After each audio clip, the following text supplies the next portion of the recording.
सब कुछ के प्रभु सर्वोन्नत मेरे पिता को सारी स्तुति, महिमा, बहुमान, धन्यवाद और आराधना हो। सर्वशक्तिमान और सब कुछ के यजमान प्रभु के अति परिशुद्ध नाम को सारी स्तुति, महिमा और आराधना हो। आमीन। प्रियजनों, ज्ञान का पुस्तक अध्याय 1 वचन 5 प्रभु वचन इस प्रकार कहता है, क्योंकि शिक्षा प्रदान करने वाली विशुद्ध आत्मा छल कपट से घृणा करती है। वह मूर्खतापूर्ण विचारों को तुच्छ समझती और अन्याय से अलग रहती है। शिक्षा प्रदान करने वाली विशुद्ध आत्मा छल कपट से घृणा करती है। परिशुद्ध ज्ञान हमें एक चेतावनी दे रही है। प्रियजनों, हमने पिछले शुश्रूषा में वर्ष 1917 में फातिमा में परिशुद्ध मां ने जो तीसरा रहस्य दिया था, उसकी जांच हमने की थी।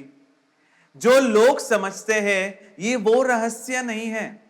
फातिमा के समय सभा के नेताओं ने जो बाहर संदेश दिया था, वो यथार्थ में फातिमा का रहस्य नहीं है। ये हमने पिछले शुश्रूषा में इसे देखा था। तो हमें ये जांच करना है कि ये तीसरा रहस्य क्या है। हमने ये भी जांच की थी कि परिशुद्ध मां का दौत्य, परिशुद्ध मां का किरदार क्या है। प्रभु पिता अपने प्रिय पुत्र द्वारा जो भी मुक्तिदायक प्रवृत्तियां तैयार करते हैं, उनकी कार्यस्थ है परिशुद्ध मां। जो प्रभु पिता के बच्चों को प्रतिज्ञा मिली है, उसे उन्हें अपनाने के लिए प्रभु के बच्चों के लिए बनाई गई योजना किस तरह पूरा करने के लिए प्रभु के बच्चों के साथ रहकर परिश्रम कर उन्हें विजय की ओर ले जाकर उनका नवीकरण करके उन्हें यथार्थ में प्रभु के बच्चे बनाने वाली है परिशुद्ध मां। प्रियजनों, आदम से लेकर जो नीतिमान हुए हैं, मूसा से लेकर जो प्रवाचक हुए हैं और जो प्रेरित हैं, उनके जीवन में ज्ञान के आत्मा की प्रवृत्तियां या परिशुद्ध मां ने उनका नेतृत्व कैसे किया है, ये हम देख सकते हैं इस पुस्तक में। तो हमारे बीच स्वर्ग से सारे संदेश लेकर आने वाली है परिशुद्ध मां। पिछले एक शतक में ही अनेक स्थानों में परिशुद्ध मां प्रकट हुई है और प्रभु पिता द्वारा निश्चित लोगों को, शिक्षाओं को, प्रभु का संदेश शिशुओं को मां ने यह संदेश दिया है। यह हमने पढ़ा, सुना और जाना भी है। प्रियजनों, प्रभु का दूसरा आगमन हो रहा है, प्रवचन पूरे हो रहे हैं। प्रभु के द्वारा तैयार की श्रेष्ठ मुक्ति को बच्चों को मिलने का समय हो चुका है। प्रभु का क्रोध निकट आ चुका है। इस जानकारी की नींव पर ही परिशुद्ध मां ने फातिमा में आकर 3 चेतावनियां हमें दी थी। लेकिन फातिमा के अलावा और कई स्थानों में आकर इस संदेश को देने के लिए प्रभु ने कुछ प्रत्येक लोगों को या बच्चों को चुना है। लेकिन इन बच्चों या लोगों को न तो गंभीरता के साथ स्वीकार किया और न ही उनके द्वारा परिशुद्ध मां ने जो शब्द कहे उन्हें गंभीरता से स्वीकार किया।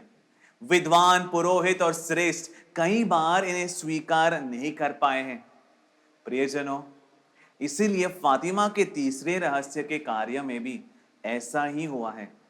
वर्ष 1944 में इसे लिखकर सिस्टर लूसी ने तब के बिशप लियारा के हाथों में सौंपा था और वर्ष 1959 में तब के पोप जॉन 23 ने इसे पढ़ा, क्योंकि वर्ष 1960 में इसे प्रसिद्ध किया जाना है या यह परिशुद्ध मां की आज्ञा थी। लूसी ने बाद में ऐसा कहा था कि परिशुद्ध मां ने यह कहा है कि ये उस समय ही लोगों को ठीक से समझ आएगा। प्रियजनों, वर्ष 1965 में इसे पढ़ने वाले पोप जॉन 23 ने इसे बाहर बताया नहीं। फिर कई दशकों तक ये छिपाया रहा। तब अनेक लोग ऐसे थे जिन्होंने फातिमा के इस तीसरे रहस्य को जानने के लिए इच्छा रखी, रोए और गिड़गिड़ाए। लेकिन वर्ष 2000 में फातिमा का तीसरा रहस्य कहकर सभा ने एक रहस्य बाहर प्रकट किया। इसके बारे में तब कार्डिनल राजिंगर ने कहा था कि ये कोई बड़ा रहस्य नहीं है, खासकर भविष्य के बारे में कोई भी बात इसमें व्यक्त नहीं है। इस तरह ठुकरा दिया। कार्डिनल सोडोन ने इसके बारे में कहा कि 20वीं सदी में क्रिस्तियों को जो कुछ झेलना पड़ा था और वर्ष 1981 में पोप जॉन पॉल द्वितीय का वध करने की जो कोशिश की गई थी, उसी के बारे में था फातिमा का तीसरा रहस्य। लेकिन प्रियजनों, हमने पिछले शुश्रूषा में देखा कि सहन के बारे में चेतावनी देकर उससे बचाने के लिए परिशुद्ध मां की कोशिश नहीं थी। फातिमा का तीसरा रहस्य प्रभु पिता के हित के अनुसार मिलने वाले सहन से बचाकर दूर ले जाने वाले प्रभु नहीं, शैतान है। जब अपने पीड़ा सहन के बारे में यीशु क्रिस्त ने प्रीच किया था, प्रचार किया था, तब उसमें रुकावट डालने वाले पेतरुस को शैतान पुकारकर यीशु क्रिस्त ने यह व्यक्त कर दिया था। इसलिए फातिमा के रहस्य द्वारा परिशुद्ध मां ने पीड़ा सहने से बचने के लिए कोई चेतावनी नहीं दी थी। प्रियजनों, एक बात हम व्यक्त रूप से जान सकते हैं कि चेतावनी दिया जाना, वो भी खासकर प्रभु की ओर से दिया जाना, प्रभु के दंड के बरसने से ठीक पहले ही यह होता है।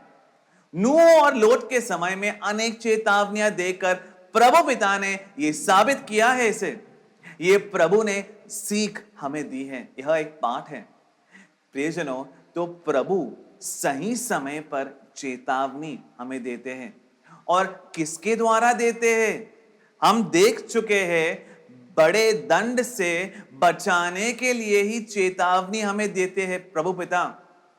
जो बात कही गई है उससे बचाने के लिए जो करना है, उसे करने के लिए ही चेतावनी दी जाती है। तो क्रिस्तीय विश्वास के प्रति मिलने वाले पीड़ा से बचने के लिए मां ने चेतावनी हमें नहीं दी है, क्योंकि प्रभु उससे दूर रखना नहीं चाहते। तो परिशुद्ध मां जो चेतावनी देती है वो हमेशा शैतान के धोखे के बारे में होते हैं। शैतान जो धोखेबाजी लड़ने वाला है उसके बारे में होगी मां की चेतावनी। शैतान विश्वासियों के ऊपर जो हीन प्रवृत्ति करने वाला है उसके बारे में होगी मां की चेतावनी। तो उससे बचने के लिए, इस विनाश में न गिरने के लिए ही परिशुद्ध मां हमें चेतावनी देगी। अगर खुलकर कहा जाए तो सभा के साथ होने वाली दुर्घटनाओं और उसके बर्बादी के बारे में ही परिशुद्ध मां ने चेतावनी दी होगी। ये इतना ज्यादा गंभीर है, इसीलिए वो कार्य क्या होगा इसकी जांच करना अच्छा रहेगा। ये बहुत जरूरी भी है। प्रियजनों, प्रेरितों को या पहले विश्वासियों को प्रभु से मिली सबसे बड़ी संपत्ति क्या है? वो और कुछ नहीं, विश्वास है। यथार्थ सत्य विश्वास ऐसी चीज है जिसकी बदले कुछ नहीं दिया जा सकता। जिस तरह प्रभु के बदले या उनके स्थान पर कुछ नहीं रखा जा सकता है, उसी तरह विश्वास के स्थान पर या उसके बदले कुछ नहीं रखा जा सकता है।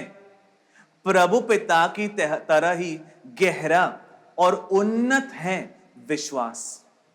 प्रभु द्वारा तैयार की गई सारी उन्नत योजनाओं का फल प्रभु पिता के बच्चों को विश्वास द्वारा ही मिलता है। प्रभु पिता का सब कुछ हम विश्वास के द्वारा अपना बनाते हैं। एफिसियों के नाम पत्र अध्याय 2 वचन 8 और 9 प्रभु वचन इस प्रकार कहता है, विश्वास के द्वारा कृपा से तुम्हें मुक्ति मिली है। ये तुमने हासिल नहीं किया है बल्कि प्रभु का दान है, वो प्रवृत्ति का फल नहीं है। इसलिए इस कारण किसी को घमंड करने की आवश्यकता नहीं है। प्रियजनों, ये सिर्फ यीशु क्रिस्त द्वारा 2000 वर्ष पहले हमें मिली मुक्ति के प्रथम फल के ही बारे में नहीं है, सिर्फ मुक्ति के एडवांस के बारे में नहीं है, बल्कि उनके दूसरे आगमन में हमें मिलने वाले मुक्ति के पूर्ण फल के बारे में भी यह सार्थक है। यहां आज के कई बाइबल के विद्वान, श्रेष्ठ और सभा के अधिकारी तक क्या सिखाते हैं? मुक्ति प्राप्त करने के लिए विश्वास की कोई खास जरूरत नहीं है, बस अच्छे से जीना काफी है। ये इस संसार का तत्व शास्त्र है प्रियजनों, लेकिन अगर प्रभु से मुक्ति प्राप्त करनी है तो वो हमारे प्रवृत्ति का फल नहीं है, बल्कि विश्वास द्वारा यह मिलता है। तो ऐसा नहीं है कि प्रवृत्ति नहीं करनी है, लेकिन उसके लिए हमारा विश्वास हमारी सहायता करेगा। विश्वास से आने वाली प्रवृत्ति की ही हमें आवश्यकता है, तो उसके लिए नींव की तौर पर विश्वास होना चाहिए। उस विश्वास से ही हमारा नीतिकरण होता है, विश्वास से ही हमें कृपा मिलती है, इस कृपा से ही हमें मुक्ति मिली है और अब मिलने वाली है। तो विश्वास के द्वारा कृपा से ही हमें मुक्ति मिलती है। अगर ऐसा नहीं होता तो यीशु क्रिस्त को पृथ्वी पर आने की आवश्यकता नहीं होती, उन्हें हमारे लिए पीड़ा सहकर मरना नहीं पड़ता, क्योंकि यीशु क्रिस्त के पीड़ा सहन और क्रूस पर मृत्यु पर विश्वास करने से ही हमें पापों का मोचन मिला है, हमारी प्रवृत्ति के द्वारा नहीं। और अनंत जीवन भी ऐसे ही मिलता है।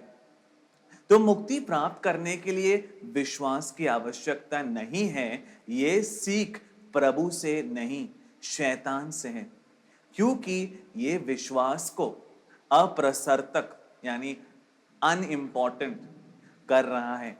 हम तो शैतान का विरोध तक विश्वास से करते हैं। शैतान के अग्निमय बाण को विश्वास की ढाल से नष्ट करते हैं, इसीलिए वो इस विश्वास को नष्ट करने के लिए हर मुमकिन कोशिश करेगा। प्रियजनों, तो प्रभु पिता के बच्चों को जो सबसे बड़ी संपत्ति मिली है वो है विश्वास। प्रभु में विश्वास करने का अर्थ है प्रभु में और जो प्रभु से उत्पन्न हुए हैं उनमें विश्वास करना। प्रभु के पुत्र में, प्रभु के परिशुद्धात्मा में, प्रभु की ज्ञान में, प्रभु की पुत्री ज्ञान में भी विश्वास करना है। अगर इनमें से किसी को भी ठुकरा दिया तो वो विश्वास अपूर्ण होगा, अजीब होगा और मुक्तिदायक नहीं होगा। प्रभु में विश्वास करना यानी प्रभु में, प्रभु की प्रवृत्तियों में, प्रभु के शब्दों में और प्रभु द्वारा भेजे हुओं में विश्वास करना है। अगर इनमें से कोई भी छूटा तो वो विश्वास अपूर्ण होगा और उसके द्वारा मुक्ति प्राप्त नहीं किया जा सकेगा। तो विश्वास के द्वारा कृपा से हमें मुक्ति मिली है और मिलने वाली भी है। प्रियजनों, यहां हम विश्वास के बारे में जांच नहीं कर रहे हैं, क्योंकि वो इतना बड़ा विषय है। तुमने विश्वास के बारे में अनेक कार्य सुना होगा और अनेक कार्य प्रभु के ग्रंथ में लिखा भी है।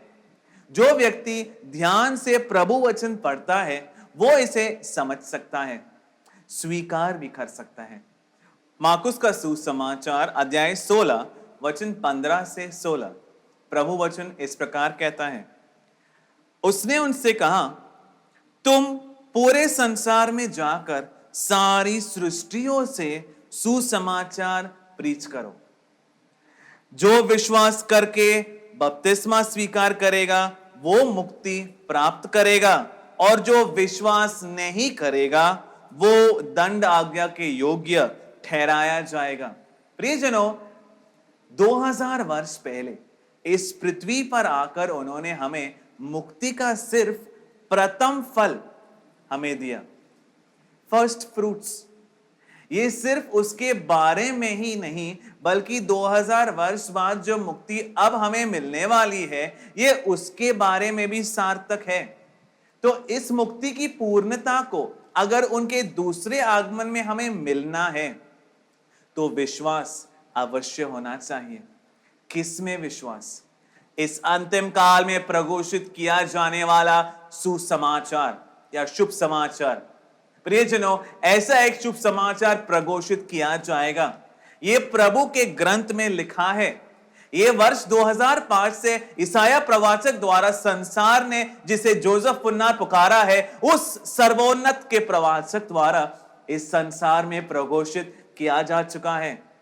प्रभु के प्रिय पुत्र के दूसरे आगमन के बारे में, निकट आने वाले प्रभु के राज्य के बारे में, प्रभु पिता के कृपा के वर्ष के बारे में, जल्दी पूरी होने वाली प्रवृत्तियों के बारे में, इस पूरे संसार में बरसने वाले प्रभु पिता के क्रोध और प्रतिशोध या उनके प्रतिकार के बारे में यहां प्रघोषित किया जाता है।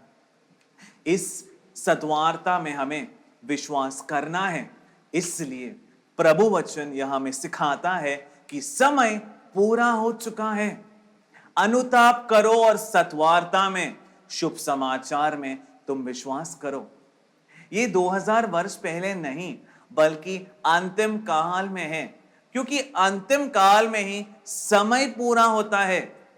अंतिम काल में प्रघोषित किया जाने वाला शुभ समाचार में हमें विश्वास करना है। इसके लिए अनुताप करना है, मन परिवर्तन करना है, शिशु की तरह बनना है। इस विश्वास से ही हम मुक्ति प्राप्त करते हैं। जो विश्वास करेगा वो मुक्ति प्राप्त करेगा। जो विश्वास नहीं करेगा उसे दंड दिया जाएगा। ब्लैक या व्हाइट, ये तो काला है या सफेद है, बीच में कोई स्थान नहीं है। या तो मुक्ति या फिर दंड। इब्रानियों के नाम पत्र अध्याय 11 वचन 1, प्रभु वचन इस प्रकार साक्ष्य देता है, जिसकी प्रत्याशा रखते हो वो मिलेगा ये यकीन, और जो दिखाई नहीं देता है वो वास्तव में है ये बोध ही विश्वास है। तो प्रभु ने जो हमें अनेक स्वर्गीय प्रतिज्ञाएं दी है इस पुस्तक में, जो अनंत जीवन के बारे में है, जो प्रभु के साथ जीवन व्यतीत करने के बारे में है, जो स्वर्गीय है, इस संसार के कार्य और स्वप्न नहीं है। इसलिए कितने क्रिस्तियों को वास्तव में प्रत्याशा है, इसकी जांच करने की आवश्यकता है। सबकी प्रत्याशाएं, इच्छाएं और स्वप्न हैं इस संसार के बारे में। इसके लिए प्रार्थना करते हैं, भक्त होने का अभ्यास करते हैं, लेकिन आने वाले जीवन के बारे में या अनंत जीवन के बारे में कितनी प्रत्याशा है? अगर ये प्रत्याशा होगी तभी तो विश्वास भी होगा, क्योंकि जिसकी प्रत्याशा रखते हो वो मिलेगा ये यकीन, और जो दिखाई नहीं देता वो वास्तव में है ये बोध ही विश्वास है। वचन साक्ष्य देता है। तो विश्वास की नींव प्रभु वचन में विश्वास है। बिना इसमें पानी मिलाए, व्याख्याएं दिए या इंटरप्रिटेशन किए बिना, बिना मलिनताएं मिलाए, सभा की परंपरा द्वारा बिना व्यर्थ किए, प्रभु ने हमें जैसा दिया है वैसे ही विश्वास करना है। प्रभु पिता के आत्मा ने जैसे निश्चित करके लिखा है वैसे विश्वास करना है। जिसकी प्रत्याशा रखते हो वो मिलेगा, ये यकीन ही विश्वास है। तो ये विश्वास ही प्रभु द्वारा हमें मिली है सबसे बड़ी संपत्ति। ये विश्वास कहां से आता है? रोमियो के नाम पत्र अध्याय 10 वचन 17 में हम ये देख सकते हैं। प्रियजनों, विश्वास सुनने से आता है। क्रिस्त के बारे में जो प्रचार किया जाता है उसे सुनने से आता है विश्वास। प्रभु के पुत्र यीशु क्रिस्त के बारे में, उनके द्वारा प्रभु जो मुक्तिदायक प्रवृत्ति करते हैं उसके बारे में, और जो अनंत जीवन वो हमें देते हैं उसके बारे में जब हमसे प्रीच किया जाता है और हमसे सुनते हैं, जो प्रभु के आत्मा रखने वाले हमें प्रीच करते हैं, उसे सुनने पर हमें विश्वास होता है। यानी कि जब प्रभु अपने आत्मा द्वारा हमसे कुछ कहते हैं तो जो सबसे बड़ा दान वो हमें देते हैं वो है उसमें विश्वास करने का वरदान। प्रभु के सत्य को सत्य मानकर विश्वास करने के लिए प्रभु को हमें वरदान देना है। विश्वास सिर्फ प्रभु का दान है। मैं या तुम परिश्रम करके इसे नहीं प्राप्त कर सकते। चाहे पूरा जीवन रिसर्च करो या पीएचडी कर लो, भले ही बाइबल के हर एक वचन को रट लो, फिर भी जरूरी नहीं कि विश्वास हो। तो प्रभु को हमें दान के रूप में इस विश्वास को हमें देना है। तो प्रभु के द्वारा दी गई सबसे बड़ी संपत्ति है विश्वास, और उस विश्वास की ओर ले जाने वाला है सत्य सुसमाचार। यही प्रभु के लोगों के लिए सबसे बड़ी संपत्ति है। अगर ऐसा है तो शैतान सभा पर जो सबसे बड़ा आक्रमण कर सकता है वो इस संपत्ति पर ही होगा ना। अगर ये विश्वास नष्ट हो जाए तो सभा की प्रसक्ति समाप्त हो जाएगी। फिर वो कभी भी अच्छे फल उत्पन्न नहीं कर सकेंगे, बल्कि फिर वो जंगली अंगूर देने वाला जंगली अंगूर की बाड़ी बन जाएगी, और ये उसके अंगों को अनंत दंड की ओर धकेलने वाला बन जाएगा। कब? अगर ये विश्वास नष्ट हो जाए तब। इसलिए प्रियजनों, अगर यथार्थ विश्वास नष्ट हो जाए तो उसके जगह पर नकली या व्यर्थ विश्वास की छाया को जन्म देने वाली एक चीज आ जाएगी।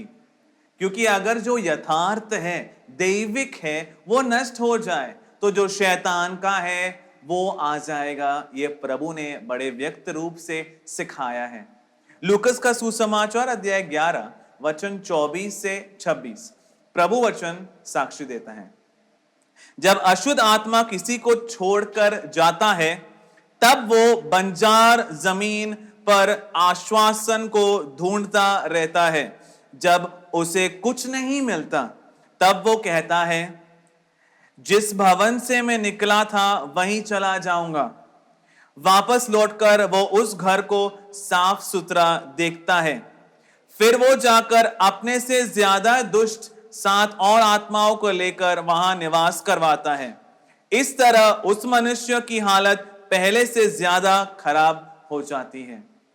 इसलिए प्रियजनों, प्रभु की ये चेतावनी भी पूरी हो चुकी है। यथार्थ विश्वास के स्थान पर विश्वास की प्रतिनिधि को जन्म देकर झूठे विश्वास को लाकर उसके द्वारा सत्य सुसमाचार के तिरस्कार की ओर ले जाकर विश्वास को व्यर्थ और अजीब बनाता है। इसके द्वारा शैतान की संतान इसे अपने अधीन करके सब कुछ हासिल कर लेगा। यह प्रवचन प्रभु ने पहले से ही किया है। इस विषय का जांच हमें बड़ी गंभीरता के साथ करनी है। थिस्सलुनीयों के नाम दूसरा पत्र अध्याय 2 वचन 3 और 4 प्रभु वचन इस प्रकार साक्ष्य देता है। कोई भी तुम्हें किसी भी तरह धोखा ना दे, क्योंकि उस दिन से पहले, प्रभु के दिन से पहले, विश्वास का त्याग संभव होगा और विनाश की संतान जो अराजकता का मनुष्य है वो प्रकट होगा। जो प्रभु कहलाता है और आराधना का विषय है, उन सब का वो विरोध करेगा और उसके ऊपर अपने आप को प्रतिष्ठित करेगा। इस तरह अपने को गॉड प्रख्यापित करके वो प्रभु के आलय में स्थान लेगा। इससे बड़ी कोई दुर्घटना नहीं घट सकती है। प्रियजनों, यहां प्रभु के परिशुद्ध आत्मा ने क्या कहा है हमसे? उस दिन से पहले विश्वास का त्याग संभव होगा। क्या है विश्वास का त्यागना? प्रियजनों, इसके बारे में पहले हमने एक शुश्रूषा में विस्तार से यह देखा है। इससे पहले इस संसार में अनेक क्रिस्तीय लोग प्रभु में, उनके पुत्र में और प्रभु वचन में जो विश्वास है उसे त्याग चुके हैं। अनेक क्रिस्तीय लोग, यहां उसके बारे में या उनके बारे में नहीं कहा गया है, क्योंकि ये अंतिम काल में घटित होता है। वचन साक्ष्य देता है, वहां लिखा है कि उस दिन से ठीक पहले, यानी कि प्रभु का दिन जिस पीढ़ी में आता है, उस पीढ़ी में विश्वास के त्याग को घटित होना है, या ऐसे कहो कि अंतिम काल में संभव होने वाला विश्वास का त्याग। अब अगला, ये विश्वास का त्याग क्या होता है? ये किस चीज का निर्गमन है या किस चीज के मार्ग को तैयार करता है? विश्वास की संतान, अराजकता का मनुष्य, अंत क्रिस्त नामक मनुष्य प्रभु के आलय में स्थान पकड़ सके, उसके लिए मार्ग को तैयार करना होगा इस विश्वास के त्याग द्वारा। तो अंत क्रिस्त जहां पर अधिकार प्राप्त करेगा, ये विश्वास का त्याग वहीं उसे उत्पन्न होगा। हमने देखा कि विश्वास सुनने से आता है। वो क्रिस्त के बारे में जो प्रीच किया जाता है उसे सुनने से आता है, या शुभ समाचार से। तो यह पहचानना बड़ा आसान है कि विश्वास का त्याग क्या है।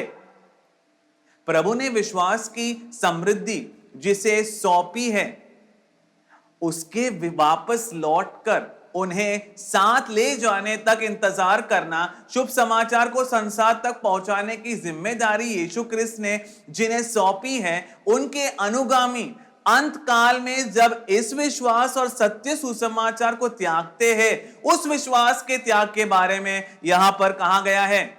सभा के विश्वास को, सत्य के विश्वास को सुरक्षित रखने की जिम्मेदारी जिन्हें सौंपी गई थी, जब वे अंतिम काल में सत्य सुसमाचार को या उसकी नींव या सत्य वचन को त्यागते हैं, उस विश्वास के त्याग के बारे में यहां पर कहा गया है। क्या यह विश्वास का त्याग संभव हुआ है? अगर ऐसा पूछा जाए तो कई सारे किले हैं, आलय है, मंदिर है। इसलिए अगर पूछे कि विश्वास त्याग हुआ है तो कोई देख नहीं पाएगा इसे।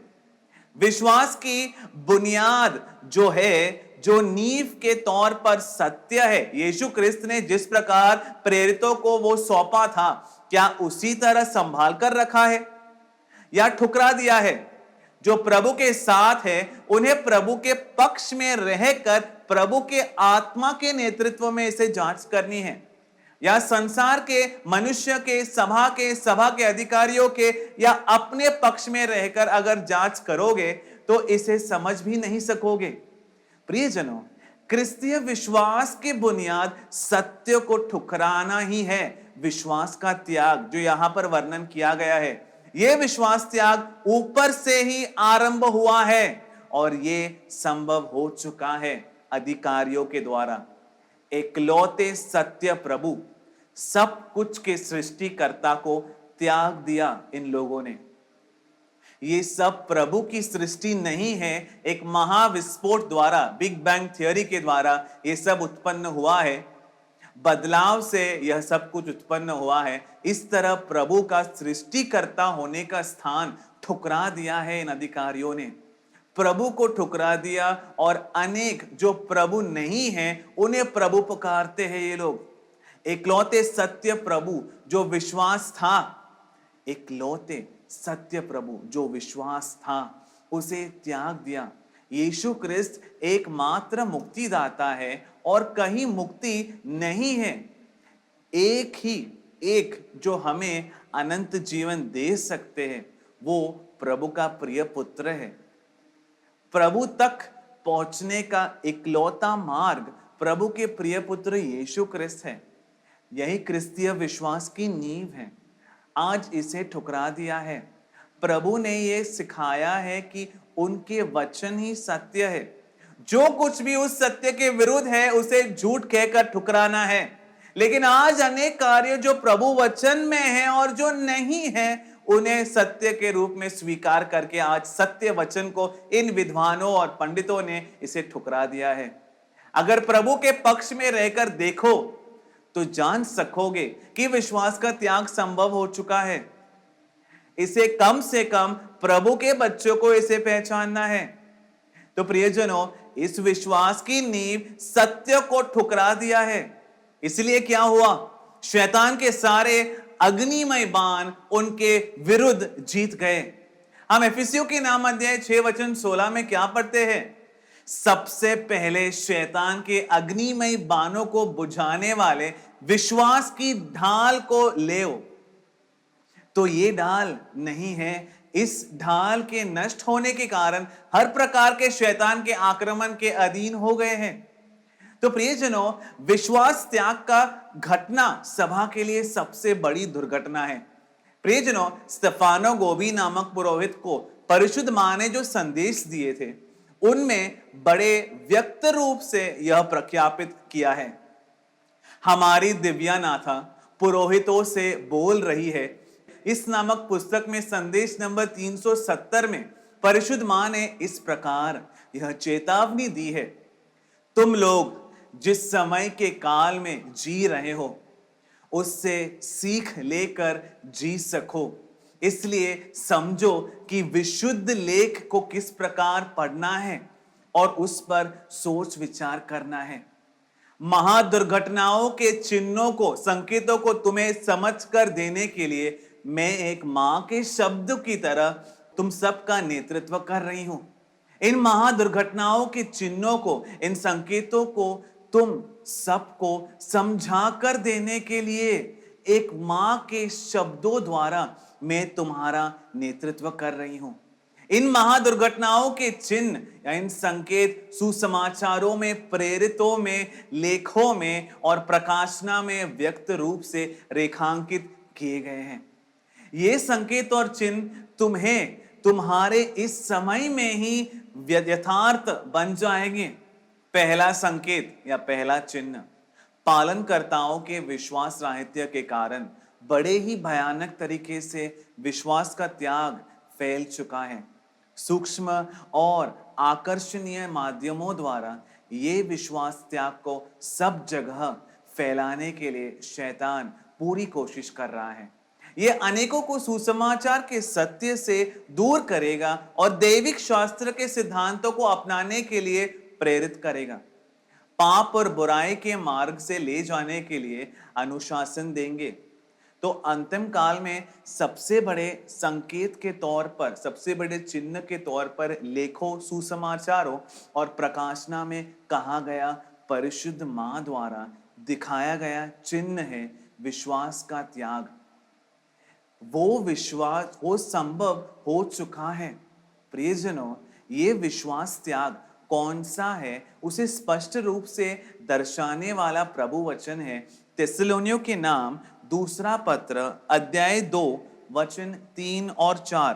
प्रभु वचन इस प्रकार साक्ष्य देता है, जो प्रभु कहलाता है और आराधना का विषय है, उन सब का वो विरोध करेगा और उनके ऊपर अपने आप को प्रतिष्ठित करेगा। हमने देखा कि ये विश्वास त्याग अंत क्रिस्त के आत्मा की प्रवृत्ति है। जब अंत क्रिस्त का आत्मा आधिपत्य पक्का कर लेता है, तब ये विश्वास त्याग संभव होता है। ये अंत क्रिस्त नामक मनुष्य के अधिकार पर प्रवेश करने के लिए उसके मार्ग को तैयार करता है। इसलिए अंत क्रिस्त जहां अधिकार हासिल करेगा, वहीं से ये विश्वास त्याग संभव होगा। वहां ये प्रभु वचन बड़े व्यक्त रूप से हमसे कहता है, जो प्रभु कहलाता है और आराधना का विषय है, उन सब का वो विरोध करेगा और उनके ऊपर अपने आप को वो प्रतिष्ठित करेगा। यानी कि प्रभु वचन के ऊपर वो अधिकारी होगा। यही हम अभी देख रहे हैं। कहीं अधिकारों और अवकाश के नाम पर प्रभु वचन का विरोध करके उसके ऊपर प्रबोधन देना, ये अंत क्रिस्त के आत्मा की प्रवृत्ति है। वो गॉड है ऐसा प्रख्यापित करते हुए प्रभु के आलय में स्थान पकड़ेगा। ये वचन परिशुद्ध आत्मा का प्रख्यापन है। इस शैतान की संतान अंत क्रिस्त को प्रभु के पुत्र एक विशेषण कहकर पुकारते हैं, इस संसार का अधिकारी। अंतिम काल में पूरे संसार में प्रभु का आलय जहां है वहां अंत क्रिस्त अधिकार प्राप्त कर लेगा, ऐसा प्रभु वचन साक्ष्य देता है। तो इस विश्वास त्याग की समाप्ति क्या है?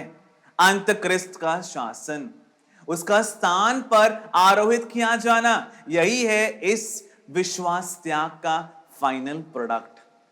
दोबारा स्तेफानो गोबी को परिशुद्ध मां ने जो संदेश दिए हैं उनमें बड़े व्यक्त रूप से कहा गया है, हमने पहले ये शब्द सुने हैं।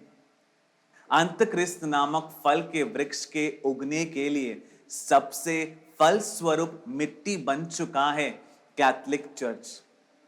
ये परिशुद्ध मां ने बड़े ही व्यक्त रूप से प्रख्यापित किया है। अब विश्वास त्याग पूरा हो चुका है, यह हम बड़े व्यक्त रूप से इसे देख सकते हैं। प्रियजनों, सबसे ज्यादा स्तर पर विश्वास त्याग प्रख्यापित किया गया और मनाया गया है दूसरे वैटिकन काउंसिल के बाद। दूसरे वैटिकन काउंसिल के पहले सिखाए गए कई सीख और प्रबोधन, अगर उसके बाद मिले सीख और प्रबोधनों से तुम तुलना करके देखो तो या प्रभु वचन की नींव पर दूसरे वैटिकन काउंसिल के कई प्रबोधनों की अगर तुम जांच करो तो इस विश्वास त्याग को तुम देख सकोगे, बड़े व्यक्त रूप से देख सकोगे। दूसरे वैटिकन काउंसिल के बारे में अगर जांच करके देखो तो तब के पोप ने कहा था कि इसका प्रधान लक्ष्य अत्याधुनिकरण यानी मॉडर्नाइजेशन है, यानी कि सभा को नया बनाकर उसका नवीकरण करके उसे फलदायक बनाया जाना, उसे आधुनिक संसार से जोड़ना। प्रियजनों, इसके लिए वे अनेक तत्वशास्त्र और प्रबोधन लाए जो संसार से जुड़े थे। अगर हम पढ़े रोमियो के नाम पत्र अध्याय 12 वचन 1 और 2, रोमियो के नाम पत्र अध्याय 12 वचन 1 और 2, प्रभु वचन साक्ष्य देता है, तुम इस संसार के अनुरूप मत बनो बल्कि अपने मन के नवीकरण द्वारा रूपांतरीकरण प्राप्त करो, तब तुम पहचान सकोगे कि प्रभु का हित क्या है और उनका क्या प्रीतिजनक है, जो प्रभु को क्या प्रीतिजनक है। ये बड़े व्यक्त रूप से इस पुस्तक में लिखा है, तुम इस संसार के अनुरूप मत बनो बल्कि अपने मन के नवीकरण द्वारा रूपांतरीकरण प्राप्त करो, तब तुम पहचान सकोगे कि प्रभु का हित क्या है और उनको क्या प्रीतिजनक है। तो जब से सभा ने संसार के अनुरूप होने का निर्णय किया, तब से प्रभु को क्या प्रिय है, प्रभु को क्या प्रीति है, क्या अच्छा है, ये वो पहचान नहीं सके। इसलिए प्रियजनों, दूसरे वैटिकन काउंसिल की एक संतान है, संसारिक रूप अवश्य है, ये प्रबोधन, ये प्रभु वचन के बिल्कुल विरुद्ध है। इसलिए संसार के अनुरूप होने के लिए प्रभु वचन में मिलावट की और विश्वास की नींव को त्याग दिया। आज भी ये श्रेष्ठ विश्वास राहित्य क्यों दिखाते हैं? संसार के सामने श्रेष्ठ बनने के लिए, संसार का बहुमान प्राप्त करने के लिए, इस संसार द्वारा विशाल सोच रखने वाले और श्रेष्ठ का अंगीकार प्राप्त करने के लिए और आदर प्राप्त करने के लिए, इसके लिए आज प्रभु के विश्वास को त्याग रहे हैं। ये इस बात का सबूत है कि विश्वास त्याग पूरा हो चुका है। दूसरे वैटिकन काउंसिल में उन्होंने सभावादों को खोला है, ऐसा कहते हैं। वो सही है, दरवाजे और खिड़कियां पूरी खोल दी, इसीलिए जिन्हें कभी भी अंदर नहीं घुसना था वो घुस गए हैं। इस संसार से प्रभु जिसे अलग करते हैं वो है चर्च। प्रभु वचन के अनुसरण के लिए इस संसार से अलग किए जाने वाला एक समूह है सभा। उसे संसार के अनुरूप नहीं बनना है। जो प्रभु के वचनों को स्वीकार करते हैं उनसे संसार बैर करेगा। वो संसार के नहीं है इसलिए उनसे संसार बैर करेगा। जिस तरह यीशु क्रिस्त संसार के नहीं है, उसी तरह जो उनके हैं वो भी संसार के नहीं हैं। तो प्रभु के सत्य वचन जिनमें निवास करेंगे, उन्हें यह संसार स्वीकार नहीं कर सकेगा। तो अगर संसार के अनुरूप बनोगे तो तुम में सत्य वचन नहीं रहेगा, क्योंकि जिसमें सत्य वचन है वो संसार के अनुरूप नहीं बन सकेगा। तुम संसार और उसके वस्तुओं से स्नेह मत करो। अगर स्नेह करोगे तो तुम में पिता का स्नेह नहीं रहेगा। ये निसंदेह रूप से प्रभु ने हमें सिखाया है। जो संसार का मित्र बनना चाहता है वो अपने आप को प्रभु का शत्रु बनाता है। तो इस काउंसिल के द्वारा जब संसार का मित्र बन गए तब क्या हुआ? तब प्रभु के सारे लोगों को शत्रु के स्थान पर ले गए, उन्हें प्रभु का शत्रु बना दिया। प्रियजनों, फातिमा का तीसरा रहस्य वर्ष 1960 में प्रसिद्ध करना है, ये परिशुद्ध मां ने आज्ञा दी थी। इसका कारण ये था कि तब ये ज्यादा व्यक्त हो जाता। प्रियजनों, वर्ष 1957 मई के 17 तारीख को दूसरे वेटिकन काउंसिल की तैयारियां शुरू हो गई थी। अगर इस चेतावनी को गंभीरता से स्वीकार कर इसे प्रसिद्ध किया होता तो ये दुर्घटना नहीं हुई होती। विश्वास त्याग नामक दुर्घटना के विरुद्ध प्रभु पिता के बच्चे जागरूक हो सकते थे। वर्ष 1960 फरवरी 8 तारीख को पुर्तगाल के एक प्रसिद्ध मीडिया ग्रुप में वेटिकन द्वारा ऐसा कहा गया था कि भले ही फातिमा के दिव्य दृश्यों का चर्च अंगीकार करता है, लेकिन 3 बालक बालिकाओं के शब्दों की अधिकारिता की जिम्मेदारी चर्च नहीं लेना चाहता है। इस वाक्य के हर एक शब्द की जांच करके तुम देखो। प्रभु पिता के शब्दों को ठुकराते हुए हम देख सकेंगे। प्रियजनों, दूसरे वेटिकन काउंसिल के उद्घाटन में जॉन 23 के प्रसंग को इसके साथ जोड़कर पढ़ो। वहां उन्होंने कहा, संसार का अंत बहुत निकट आ चुका है। ऐसा यकीन दिलाने वाले दोषयुक्त बातों से हम संयुक्त नहीं हो सकते, क्योंकि परिशुद्ध मां ने फातिमा में कहा था कि ये आखिरी शतक है। आखिरी शतक के लिए ही संदेश और चेतावनियां परिशुद्ध मां ने दी थी। तो परिशुद्ध मां के मुख पर तमाचा मारने के समान या उनका पूरी तरह से निषेध करने के शब्द उस व्यक्ति के उद्घाटन के प्रसंग में उन्होंने कहा था।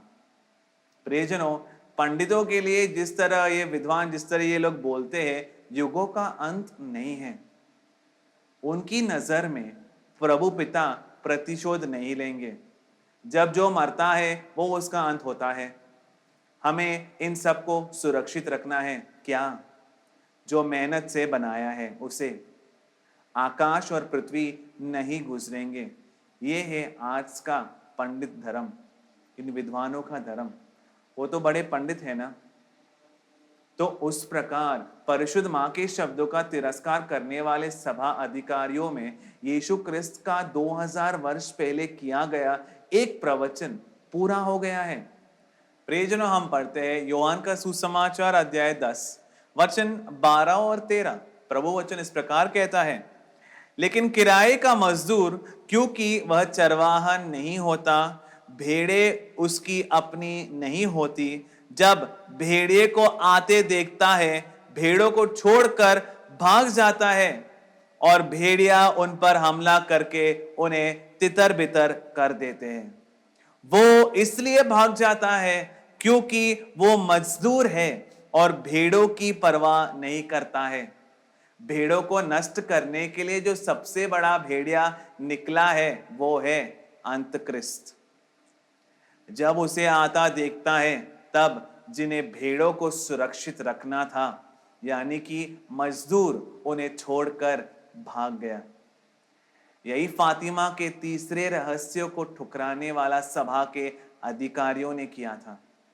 प्रियजनों, पेतरुस मजदूर है। योहान का सुसमाचार अध्याय 21 वचन 15 प्रभु वचन इस प्रकार कहता है, जब वे भोजन कर चुके थे तब यीशु ने पतरस से कहा, यूहन्ना के पुत्र सिमोन पतरस, क्या तुम इन सबसे अधिक मुझसे स्नेह करते हो?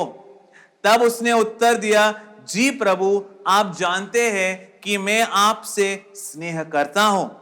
यीशु ने उससे कहा, मेरी भेड़ों की रखवाली करो। प्रभु ने क्या कहा? मेरी भेड़ों की रखवाली करो। ये वो समय है जब पतरस को जिम्मेदारी सौंपी जाती है। जब वो भोजन कर चुके थे तब यीशु ने पतरस से कहा, यूहन्ना के पुत्र सिमोन पतरस, क्या तुम इन सब से अधिक मुझसे स्नेह करते हो? तब पतरस ने क्या उत्तर दिया? जी प्रभु, आप जानते हैं कि मैं आपसे स्नेह करता हूं। यीशु ने उससे कहा, मेरी भेड़ों की रखवाली करो। प्रभु ने क्या कहा? मेरी भेड़ों की रखवाली करो। भेड़े पेतरस की नहीं है, यीशु क्रिस्त की है। तो यीशु क्रिस्त की भेड़ों की रखवाली करने की जिम्मेदारी पेतरुस को दी है, जो एक मजदूर है। कैसे रखवाली करनी है? भेड़ों का चरवाहा जैसा चाहता है वैसे रखवाली करनी है। इसकी योग्यता क्या है? भेड़े जिसकी है, जो उनका चरवाहा है, यानी कि यीशु क्रिस्त, उनसे सबसे अधिक स्नेह करना है। यही पतरस की योग्यता है। बाकी सबसे अधिक, बाकी सब क्रिस्त से जितना स्नेह करते हैं उनसे अधिक यीशु क्रिस्त से उसने स्नेह किया था। ये थी पतरस की योग्यता 2000 वर्ष पहले। तो ये योग्यता उसमें होनी चाहिए जिसे भेड़ों की रखवाली करने को सौंपा गया था। अगर ये योग्यता हो तो भेड़िए को आते देख वो भागेगा नहीं। तो यीशु क्रिस्त के लौटने तक उनकी भेड़ों की रखवाली करने की जिम्मेदारी सिमोन पतरस को सौंपी गई है। तो ये प्रवचन की मजदूर भाग जाता है, पूरा हो चुका है। प्रियजनों, इससे जोड़कर हमें पढ़ना है कि फ्रांस के लासलेट में परिशुद्ध मां ने सिखाया था, रोम का विश्वास नष्ट हो जाएगा और वह अंतक्रिस्त का सिंहासन बन जाएगा। बड़े व्यक्त रूप से सिखाया है। यही पोप लियो लियो 13 को प्रभु ने जो दृश्य दिखाया था उसमें स्पष्ट रूप से यह कहा था कि जहां पेतरुस का सिंहासन है वहीं शैतान भी अपना सिंहासन स्थापित करेगा। जिनमें मानसिक दृष्टिकोण है, आगे वो इससे सुनेंगे तो उन्हें लगेगा कि ये तो लोगों की बुराई की जा रही है, लेकिन ये सब प्रभु द्वारा पहले दी गई चेतावनियां हैं। प्रियजनों, प्रभु ने बड़े व्यक्त रूप से परिशुद्ध मां के द्वारा, यीशु क्रिस्त द्वारा, परिशुद्ध आत्मा द्वारा चेतावनियां दी है। वो सब सभा में संभव होने वाली इस बड़ी दुर्घटना के बारे में थी। अगर प्रभु द्वारा मिली सबसे बड़ी संपत्ति विश्वास और सत्य वचन नष्ट हो जाए तो फिर वो संविधान ही नष्ट हो जाएगा। तो फातिमा के तीसरे रहस्य में जो परिशुद्ध मां ने चेतावनी दी थी वो सभा के नष्ट होने के बारे में थी। वो इसलिए दी थी जिससे ऐसा न हो सके, ताकि प्रभु के बच्चे उसमें फंसकर नष्ट न हो जाए। तो 2000 वर्ष पहले ही सभा अंतक्रिस्त द्वारा नष्ट कर दिया जाएगा, ऐसा यीशु क्रिस्त ने प्रख्यापित किया है। कई और वचन सुन चुके लोगों ने इस वचन पर ध्यान नहीं दिया होगा।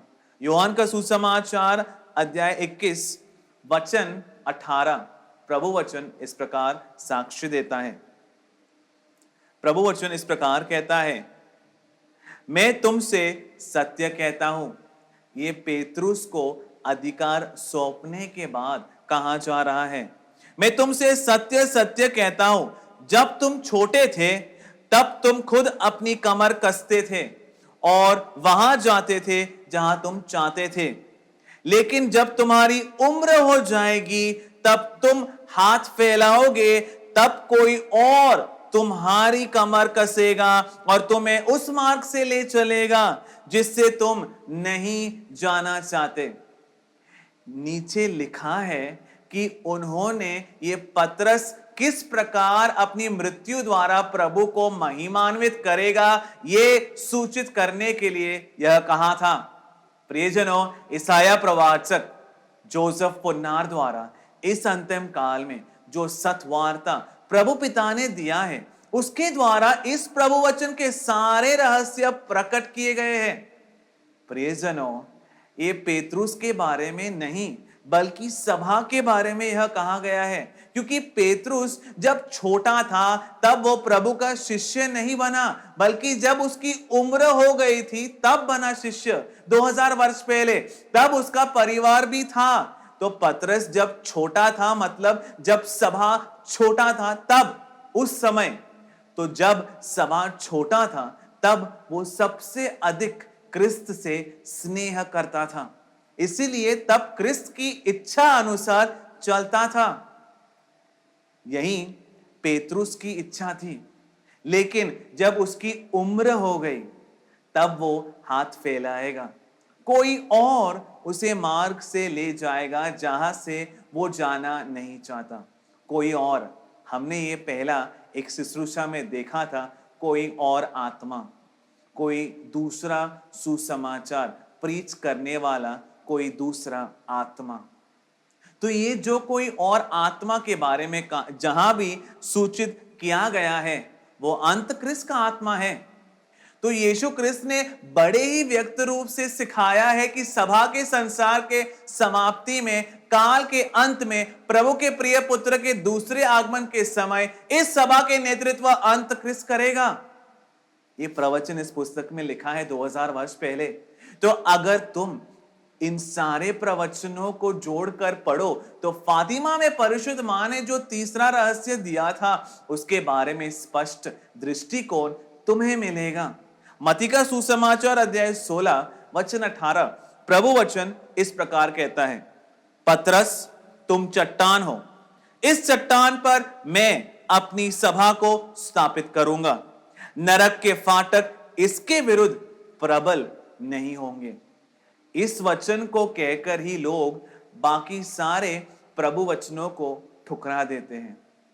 इसे कहने वाले यीशु क्रिस्त ने ही पतरस से कहा था कि कोई दूसरा तुम्हारी कमर कसेगा और तुम्हें उस मार्ग से ले जाएगा जहां से तुम जाना नहीं चाहते। तो हर एक काल में संभव होने वाले कार्य प्रभु ने व्यक्त रूप से इस पुस्तक में लिखा है। प्रियजनों, बुराई के प्रबल होने का कारण क्या है? प्रियजनों, बुराई का प्रबल होने का कारण क्या है? ज्ञान का ग्रंथ अध्याय 7 वचन 30 प्रभु वचन साक्ष्य देता है, ज्ञान के विरुद्ध बुराई प्रबल नहीं होती। तो जब तक सभा के अधिकारियों ने, पुरोहितों ने ज्ञान को सुरक्षित रखा था तब तक बुराई उनके विरुद्ध प्रबल नहीं हुई। लेकिन आज ज्ञान का तिरस्कार करके भौतिक ज्ञान, तत्वशास्त्र और अपने ही धारणाओं के अधीन हो गए हैं मनुष्य। ज्ञान नष्ट हो गया है, तिरस्कार किया गया है, इसलिए बुराई प्रबल हो गई है। इसलिए प्रियजनों, तीसरा रहस्य क्या है ये जानने से पहले सभा के साथ जो ये दुर्घटना हुई है उसके बारे में व्यक्त बोध हमें होना चाहिए। तो फातिमा में परिशुद्ध मां ने किस बारे में रहस्य प्रख्यापित किए थे? सभा में संभव होने वाले विश्वास के त्याग के बारे में, उसके ऊंचे ओहदे पर संभव होने वाले विश्वास के त्याग के बारे में, आने वाले अंत क्रिस्त के शासन के बारे में, तो सभा के विनाश के बारे में फातिमा के तीसरे रहस्य में परिशुद्ध मां ने प्रख्यापित किया था और चेतावनी दी थी। प्रियजनों, तो यथार्थ फातिमा के रहस्यों को छिपाने के कारण क्या हुआ? फातिमा के रहस्यों को बदल देने से क्या हुआ? प्रभु के लोग इस गुलामी में फंसकर जाल में गिर गए हैं। वो प्रभु की चेतावनी को प्रभु की चेतावनी की तरह स्वीकार नहीं कर पा रहे हैं। अंत क्रिस्त की प्रवृत्तियों के विरुद्ध वो जागरूक नहीं हो पा रहे हैं, विश्वास त्याग के विरुद्ध जागरूक नहीं हो पा रहे हैं और विश्वास त्याग से दूर भाग नहीं पा रहे हैं। प्रियजनों, इसीलिए क्या हुआ? प्रभु के द्वारा दी गई चेतावनी का तिरस्कार किया गया है। परिशुद्ध मां द्वारा दी गई चेतावनी और डांट फटकार मां की शिक्षा को स्वीकार न करने के कारण परिशुद्ध मां दुखी है, स्वर्गीय पिता दुखी है। वर्ष 1957 में लूसी द्वारा दिए गए अभिमुख में परिशुद्ध मां के इस दुख के बारे में लूसी हमें बताती है। होसिया का ग्रंथ अध्याय 4 वचन 4 से 9 प्रभु वचन इस प्रकार कहता है, न तो कोई तर्क करे और न ही शिकायत करे। पुरोहितों, मेरा आरोप तुम्हारे विरुद्ध है। उनके शब्दों का तिरस्कार करने वाले संविधान, उनके शब्दों पर तिरस्कार करने वाले संविधान पर प्रभु का आरोप है ये। भरी दोपहर तुम ठोकर खाकर गिरोगे, प्रवाचक भी रात को तुम्हारे साथ गिर पड़ेगा। मैं तुम्हारी मां को नष्ट कर दूंगा, अज्ञानता के कारण मेरी प्रजा नष्ट होती है। ये है प्रभु का दुख। अज्ञानता के कारण मेरे लोग नष्ट होते हैं। तुमने ज्ञान का तिरस्कार किया है, उन्होंने ज्ञान का तिरस्कार किया है। ये प्रभु पिता का आरोप है, वो सत्य है। इसलिए मेरे पुरोहित होने से मैं भी तुम्हारा तिरस्कार करता हूं। अगर एक बार अभिषेक मिल जाए तो वो कभी भी नहीं जाएगा, ऐसा वो कहते हैं। लेकिन उसके नष्ट होने का मार्ग यहां पर लिखा है। ज्ञान का तिरस्कार करोगे तो अभिषेक नष्ट हो जाएगा। वचन है प्रभु का। तुमने अपने प्रभु की आज्ञा को भुलाया है, पहली आज्ञा को, प्रधान आज्ञा को भुलाया है। इसलिए मैं भी तुम्हारी संतानों को भुला दूंगा। तो सबसे ज्यादा उल्लंघन किया जाने वाला आज्ञा है पहली आज्ञा, सबसे प्रधान आज्ञा। जिस तरह वो बढ़ते हैं, मेरे विरुद्ध उनका पाप भी बढ़ता है। मैं उनकी महिमा को अपमान में बदल दूंगा। ये प्रभु पिता की शिकायत है, उनका प्रख्यापन है। मेरे लोगों के पापों द्वारा वो अपना जीवन चलाते हैं। वो उनकी बुराइयों की अत्यधिक आकांक्षा रखते हैं। पुरोहित की तरह लोग भी उनके बुरे मार्गों के लिए मैं उन्हें दंड दूंगा, उनकी प्रवृत्तियों के लिए प्रतिशोध लूंगा। प्रभु प्रतिशोध कब लेते हैं? प्रभु पिता का क्रोध या उनका प्रतिकार इस पृथ्वी पर आने का समय कब है? अंतिम काल में। उसी के बारे में परिशुद्ध मां चेतावनी देती है, जिससे इस प्रतिशोध में नष्ट न हो जाए। जो परिशुद्ध मां के शब्दों को नहीं सुनते, उसके साथ क्या होगा? मां की चेतावनी पर ध्यान न देने वाले के साथ क्या होगा? नीति वचन अध्याय 1 वचन 20 से 32 प्रभु वचन इस प्रकार साक्ष्य देता है। हर एक विश्वासी को इस वचन को ध्यान से पढ़कर इस पर सोच विचार करना है। परिशुद्ध मां की आत्मा, परिशुद्ध ज्ञान ये पुकार कर कह रही है। ज्ञान चौराहों पर जोर से पुकारती है, बाजार में वो उद्घोषित करती है, दीवारों के ऊपर से वो प्रख्यापित करती है, नगर के फाटकों से वो बोलती है, बेवकूफ लोगों, तुम कब तक बेवकूफ रहोगे? परिहास, तुम कब तक बेवकूफ रहोगे? परिहास करने वाले कब तक परिहास में आनंद मनाएंगे? और मूर्ख कब तक जानकारी की निंदा करेंगे? मेरी डांट पर ध्यान दो। मैं अपने विचार तुम्हें बताकर दूंगी, मैं तुम्हें अपने शब्द समझा कर दूंगी।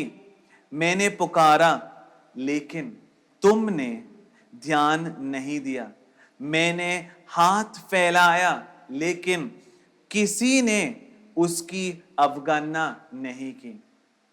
जकारिया के पुस्तक में प्रभु पिता भी इस तरह विलाप कर रहे हैं। तुमने मेरे उपदेशों की अवगणना की है और मेरी डांट का तिरस्कार किया है। मैं भी तुम्हारे अनर्थ में तुम्हारा परिहास करूंगी। जब परिभ्रांति तुम पर आंधी की तरह प्रहार करेगा और अत्याय तुम पर भवंडर की तरह तुम पर आ गिरेगा, तब मैं तुम्हारा परिहास करूंगी।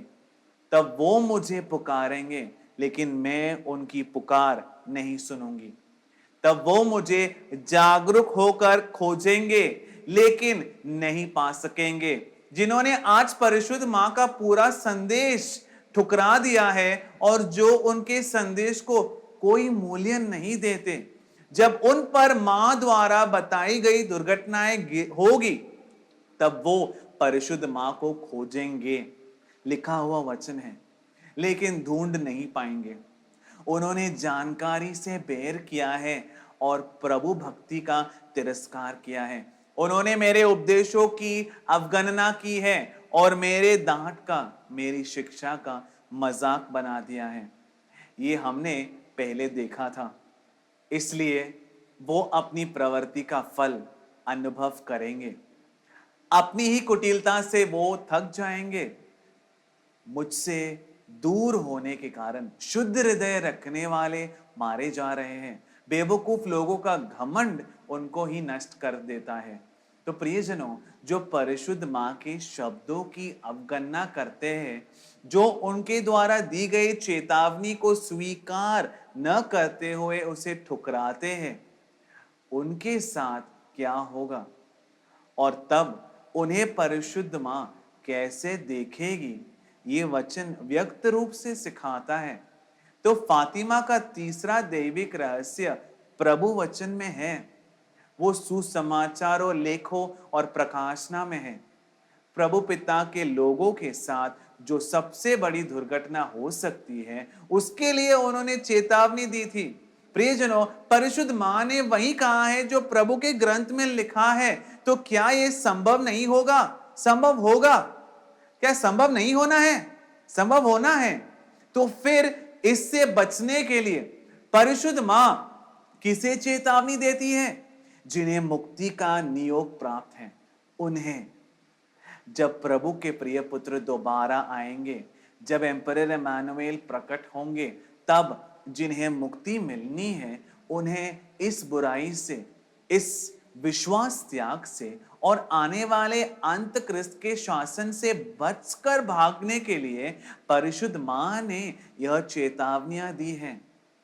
प्रियजनों, मैं दोबारा कहता हूं, जब हम इसकी जांच करेंगे, तब हमें प्रभु के पक्ष में रहकर इनके साथ जुड़कर इसे सुनना है। प्रभु वचन को जानकर विश्वास करके सुनना है, तब इसे समझ सकोगे और इसे स्वीकार कर सकोगे। यहां किसी की भी स्वतंत्रता में बाधा नहीं डाली है, क्योंकि प्रभु किसी की भी स्वतंत्रता के बीच में नहीं आते हैं।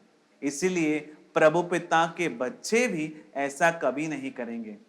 परिशुद्ध मां के बच्चे मां से स्नेह करने वाले मां के शब्दों को स्वीकार, मां के शब्दों को सुनकर इस विश्वास त्याग से और आने वाले अंत क्रिस्त के शासन से दूर भागकर प्रभु के पुत्र के पास आ जाए, इसी के लिए आज सियोन इसे प्रघोषित कर रहा है।